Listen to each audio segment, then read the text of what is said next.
kemandirian peserta didik atau yang disingkat dengan SKKPD adalah standar kompetensi yang harus dicapai oleh peserta didik dari tingkat dasar atau SD hingga tingkat perguruan tinggi.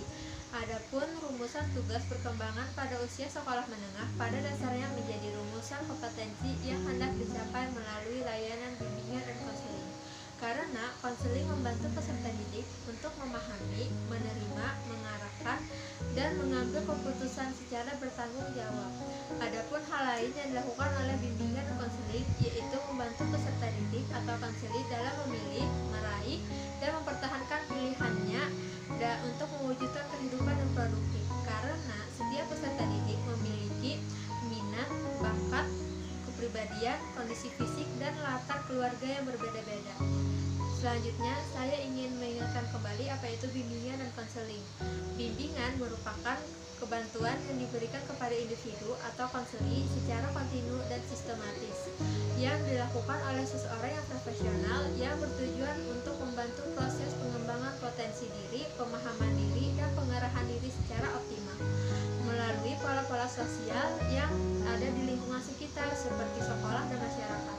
Sedangkan konseling merupakan kegiatan tatap muka antara konselor dan konseling yang dilakukan untuk memahami diri dalam permasalahan yang dihadapinya, yang merupakan sebuah proses dari bimbingan. Oleh karena itu, bimbingan dan konseling sebenarnya memiliki makna yang berbeda tetapi masih saling berhubungan. Selain itu, bimbingan dan konseling juga mencakup 4 bidang dalam kehidupan, yaitu bidang pribadi, bidang sosial, akademik, dan karir. Selanjutnya, saya ingin menjelaskan apa saja keterkaitan antara aspek perkembangan dengan bidang bimbingan dan konseling.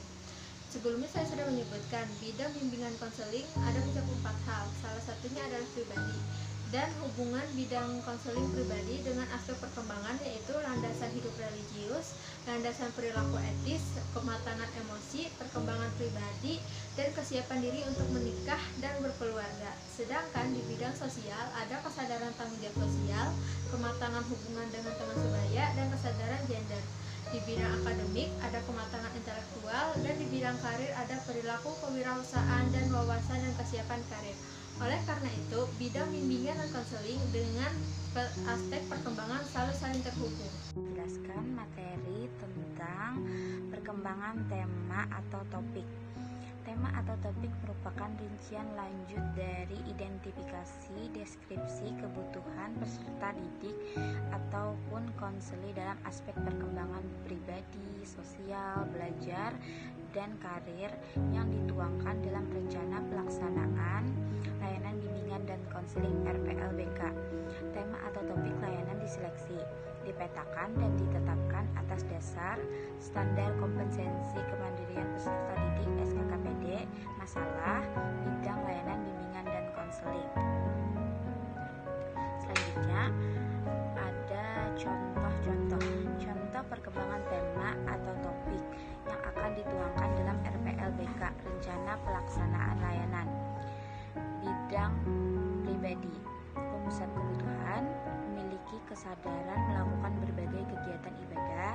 Tujuan layanan bisa melakukan kegiatan ibadah dengan kemauan sendiri. Tema atau topik, ibadah dengan kemauan sendiri. Bidang sosial, rumusan kebutuhan, mampu berkomunikasi secara efektif. Tujuan layanan, mengetahui pentingnya komunikasi dalam kehidupan sehari-hari. Tema atau topik, komunikasi efektif. Bidang akademik, rumusan kebutuhan, memahami tentang cara meningkatkan motivasi belajar. Tujuan layanan, dapat menerapkan sikap dan kebiasaan yang benar dalam belajar hingga dapat membangkitkan semangat belajar. Tema atau topik, motivasi belajar. Bidang karir, rumusan kebutuhan, memiliki ketahanan diri dalam menghadapi kegagalan. Tujuan layanan, memiliki semangat diri saat mengalami suatu kegagalan. Tema atau topik, membangkitkan semangat dalam kegagalan. Selanjutnya ada beberapa tabel hubungan. Tabel hubungan antara tugas perkembangan dengan aspek perkembangan dalam SKKPD. tugas pengembangan yang pertama, mencapai perkembangan diri sebagai remaja yang beriman dan bertakwa kepada Tuhan Yang Maha Esa. Kedua, mengenal sistem etika dan nilai-nilai bagi pedoman hidup sebagai pribadi, anggota masyarakat dan minat manusia. Ketiga, mengenal gambaran dan mengembangkan sikap tenang kehidupan mandiri secara emosional, sosial, dan ekonomi. Empat, mengembangkan pengetahuan dan keterampilan sesuai dengan kebutuhannya untuk mengikuti dan melanjutkan pelajaran dan atau mempersiapkan karir serta berperan dalam kehidupan masyarakat. 5. Memantapkan nilai dan cara bertingkah laku dengan tingkah laku yang dapat diterima dalam kehidupan sosial yang lebih luas. 6. Mencapai pola hubungan yang baik dengan teman sebaya dalam perannya sebagai pria atau wanita. Ketujuh, mempersiapkan diri, menerima dan bersikap positif serta dinamis terhadap perubahan fisik dan psikis yang terjadi pada diri sendiri untuk kehidupan yang sehat. 8. Memiliki kemandirian perilaku ekonomis. 9. Mengenal kemampuan, bakat, minat serta arah kecenderungan karir dan aspirasi seni. 10.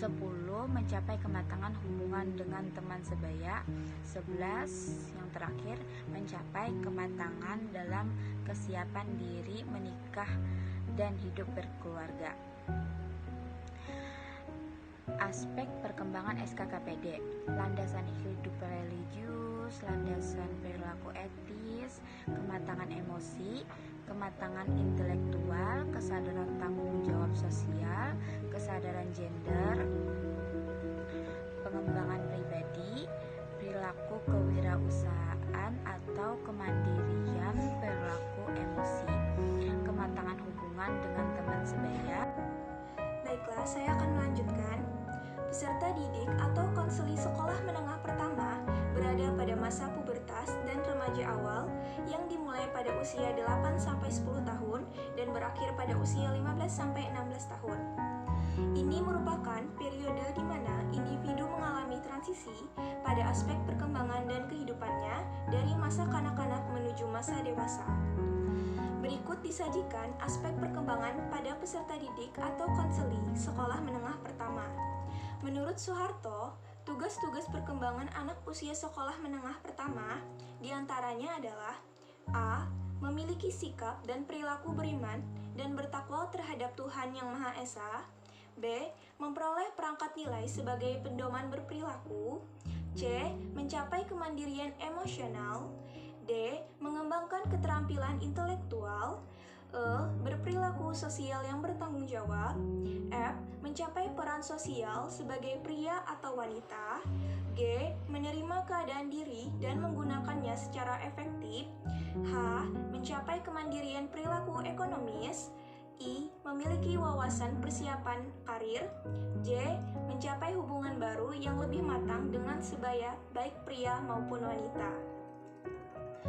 Menurut Juntika Nurihsan, tugas-tugas perkembangan anak usia sekolah menengah atas diantaranya A. Memiliki sikap dan perilaku beriman dan bertakwa terhadap Tuhan Yang Maha Esa. B. Mencapai hubungan sosial yang lebih matang dengan teman sebaya. C. Memiliki peran sosial pria dan wanita. D. Menerima keadaan diri dan menggunakannya secara efektif. E. Mencapai kemandirian emosional dari orang tua dan orang dewasa lainnya. F. Mencapai kemandirian perilaku ekonomis. G. Memiliki pilihan dan persiapan untuk suatu pekerjaan. H. Memiliki persiapan untuk perkawinan dan hidup berkeluarga. I. Memiliki keterampilan intelektual dan konsep yang diperlukan sebagai anggota bermasyarakat yang baik. J. Memiliki perilaku sosial yang bertanggung jawab. K. Memiliki seperangkat nilai dan sistem etis sebagai pedoman berperilaku. B. Problem yang mungkin timbul pada diri peserta didik atau masa usia sekolah menengah. Satu, yaitu problem perkembangan fisik dan motorik. Pada masa usia sekolah, khususnya setelah anak menyelesaikan sekolah dasar, ditandai dengan pertumbuhan fisik yang cepat. Ketika perkembangan fisik dan motorik tidak sesuai dengan harapan, dapat menimbulkan rasa tidak puas dan kurang percaya diri. Rasa tidak puas bisa melahirkan tindakan antisosial, mencari-cari perhatian, dan sebagainya. Rasa tidak percaya diri bisa menyebabkan putus sekolah, menyendiri, dan bermain sendiri, merasa tersaingi dari kawan-kawannya, dan sebagainya. Permasalahan yang kedua, problem perkembangan kognitif dan bahasa ketika memasuki bangku sekolah. Anak tidak mampu atau tidak berkesempatan mengoptimasi perkembangan kemampuan intelektual, sehingga potensi intelektualnya tidak akan berkembang secara optimal. Pada fase ini juga merupakan saat terbaik mengenal dan mendalami bahasa, termasuk bahasa asing. Dengan serba keterbatasan yang ada, bukan tidak mungkin potensi anak tidak berkembang, yang kemudian memuramkan masa depannya atau menimbulkan frustasi. Masalah yang ketiga, problema perkembangan perilaku sosial, moralitas, dan keagamaan. Masa usia sekolah disebut pula sebagai masa kehausan sosial. Hal ini ditandai dengan tumbuhnya keinginan bergaul dan diterima oleh anggota kelompoknya. Penolakan dari kelompok mereka dapat menimbulkan frustasi dan terisolasi, bahkan sampai merusak diri. Problem itu juga sering muncul pada dimensi moralitas dan keagamaan, karena pada usia ini mereka sangat rentan kehilangan identitas. Baiklah, saya akan membacakan kesimpulan. Bimbingan merupakan bantuan yang diberikan kepada individu atau konseli secara kontinu dan sistematis yang dilakukan oleh seorang profesional yang bertujuan untuk membantu proses pengembangan potensi diri, pemahaman diri, pengarahan diri secara optimal melalui pola-pola sosial yang dilakukan sehari-hari di lingkungan sekitar, sekolah, dan masyarakat. Konseling merupakan kegiatan tatap muka antara konselor dan konseli dalam rangkaian pemberian bantuan yang dilakukan untuk memahami diri dari permasalahan yang dihadapi, yang merupakan sebuah proses dari bimbingan. Bimbingan dan konseling memiliki pengertian yang berbeda, tapi saling berkaitan. Maka dari itu diharapkan mampu mengembangkan sesuai SKKPD, yaitu A. Mencapai perkembangan diri sebagai remaja yang beriman, bertakwa kepada Tuhan Yang Maha Esa. B. Mengenal sistem etika dan nilai-nilai bagi pedoman hidup sebagai pribadi anggota masyarakat dan minat manusia. C. Mengenal gambaran dan mengembangkan sikap tentang kehidupan mandiri secara emosional, sosial, dan ekonomi. D. Mengembangkan pengetahuan dan keterampilan sesuai dengan kebutuhan untuk mengikuti dan melanjutkan pelajaran dan atau mempersiapkan karir serta berperan dalam kehidupan bermasyarakat. E. Memantapkan nilai dan cara bertingkah laku yang dapat diterima dalam kehidupan sosial yang lebih luas. F. Mencapai pola hubungan yang baik dengan teman sebaya peranannya sebagai pria atau wanita. G. Mempersiapkan diri menerima dan bersikap positif serta dinamis terhadap perubahan fisik dan psikis yang terjadi pada diri sendiri untuk kehidupan yang sehat. H. Memiliki perilaku ekonomis. I. Mengenal kemampuan bakat minat serta arah kecenderungan karir dan apresiasi seni. J. Mencapai kematangan hubungan dengan teman sebaya. K. Mencapai kematangan dalam kesiapan diri menikah dan hidup berkeluarga. Saran yang kami sampaikan yaitu sebagai calon seorang guru bimbingan dan konseling nantinya dalam penyelenggaraan program bimbingan dan konseling di sekolah, terutama untuk sekolah menengah atas atau sekolah menengah kejuruan atau sekolah menengah pertama, harus menyusun terlebih dahulu program bimbingan dan konseling di sekolah sesuai dengan kompetensi dan pedoman BK mewujudkan standar kompetensi kemandirian peserta didik atau yang disebut SKKPD. Kemudian, menggunakan modul yang sesuai dengan need assessment peserta didik sehingga tujuan dan harapan sekolah dapat tercapai dengan maksimal, serta peserta didik dapat mampu memahami, mengenal, dan mengetahui, serta mengembangkan kemampuan atau potensi yang mereka miliki dengan seoptimal mungkin, hingga mencapai kesejahteraan dan mampu mengenal masa depannya